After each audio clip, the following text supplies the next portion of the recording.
U.S. authorities recently arrested a Syrian refugee whom they say was plotting an attack on a church in Pittsburgh. Mustafa Masoud Alawar entered the U.S. in 2016, but instead of fleeing ISIS, he actually sympathized with the group. He allegedly hoped that his attack would inspire others. Well, this refugee is a high-profile case. There are actually plenty of criminal immigrants spread throughout the United States, deliberately protected by sanctuary city policies.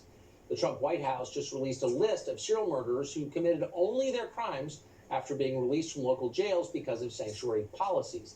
Ken Cuccinelli is acting director of U.S. Citizenship and Immigration Services. He joins us tonight. Mr. Cuccinelli, thanks very much for coming on. Good to be with you. You have a list, the administration has compiled a list of serious criminals who would not have committed their crimes had they not been shielded by the sanctuary laws of various cities. How has the left responded to this?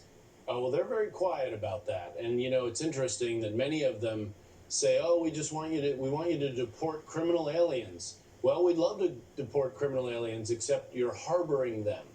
And those two things are very much at odds. So right here, 10, 15 miles from where I'm sitting talking to you in Washington, D.C., less than a month ago, MS-13 killed a 14-year-old girl. And the defendants, now defendants, had previously been released on other crimes. And PG County proudly declared we're not cooperating with ICE, backed up by their Maryland Attorney General, who says, nope, our law says we defy the federal government on this.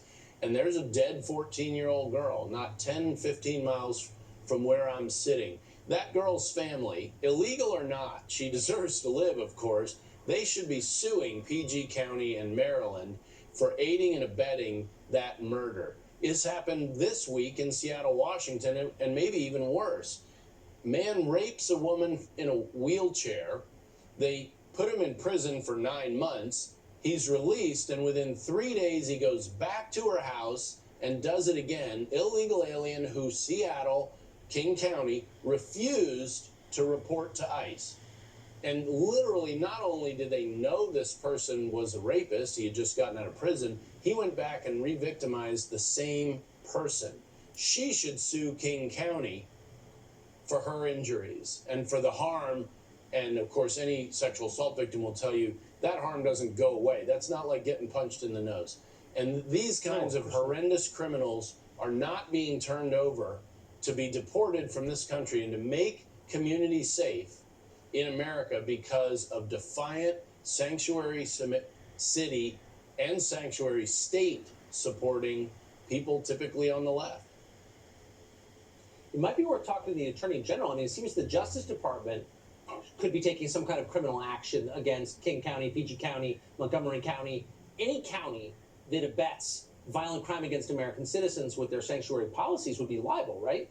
Well, if they take active steps, then perhaps there would be a case to be made. The problem here is they're being passive.